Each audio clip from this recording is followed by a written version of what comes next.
If I had not gone in when I did, I probably would not be sitting here right now. I felt really funny. In fact, I remember sitting on the kitchen floor calling my husband saying, there's something wrong with me. I'm like having a panic attack. What should I do? And now when I look back, it was my heart racing.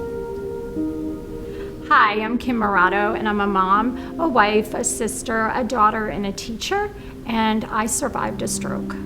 On April 27th of 2020, I had been experiencing migraine headaches for about 5 days. I was laying in bed that morning. I felt my arm fall off the bed, and I felt like my face was melting. And I remember thinking in that moment, I'm having a stroke. I called my husband, he came home immediately, and we called the rescue, and they were able to transport me immediately to the hospital. I'm Kim Dolan. I'm a wife, I'm a mother, I'm a stepmother, I'm a pastry chef by trade, I'm an Ironman, I'm a triathlete, I'm a heart transplant recipient. In late fall of 2016, I was 56 years old. And the first sign that something was wrong was not being able to finish a run with my husband. But I didn't really think much about it. I just had shortness of breath. My shortness of breath just became so labored that right after Christmas, my husband insisted that I go to the hospital locally.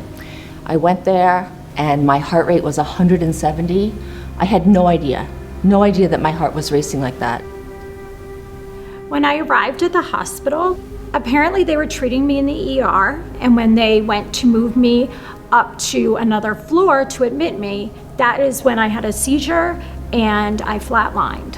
At that point, I guess they did CPR on me, chest compressions. They got me back. The next time I was aware of anything was the following evening.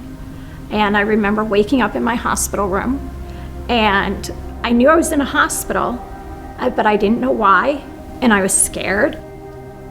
So after a lot of tests, I was diagnosed with a heart disease called non-compaction cardiomyopathy.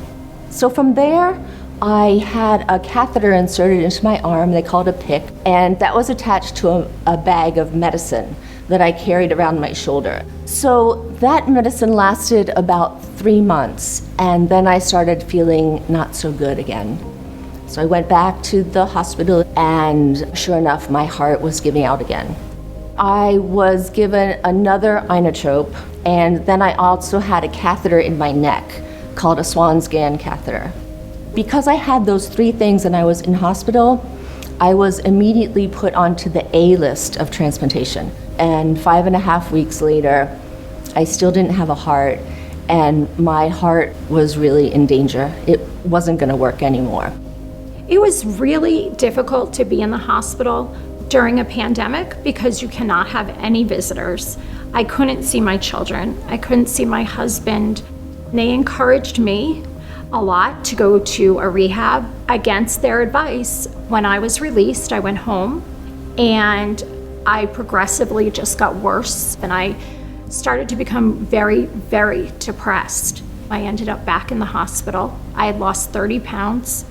I could not walk more than 10 feet before becoming completely breathless. The hospital said to me, "We know you refused inpatient rehab right after your stroke, but we are strongly urging you to go." I finally just said, yeah. That is when my life took a turn for the better. I went in there on a stretcher, but I left walking out the door. It was amazing. We went back to the hospital in the big city. My cardiologist and my nurse practitioner walked in, and they started smiling and laughing. I'm like, what is so funny? They said, "We have a heart for you." At 11 o'clock, I had surgery. I woke up 12 hours later with a new heart, and I had nothing attached to me. It was amazing. It was just an incredible experience. I do feel now like I am living fierce. I don't worry. I am so glad that I got my life back.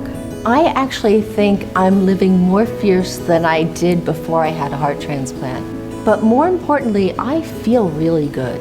I don't have heart disease anymore. I mean, I have a new heart. I have a new beginning.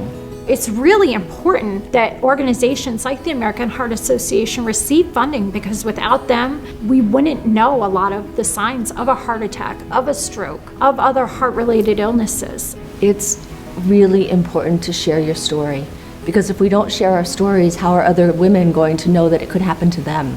And how are they going to know what to do if they start having shortness of breath? I think when I tell my story, the one thing I want every woman to hear is there is always hope. There is always hope. Don't give up.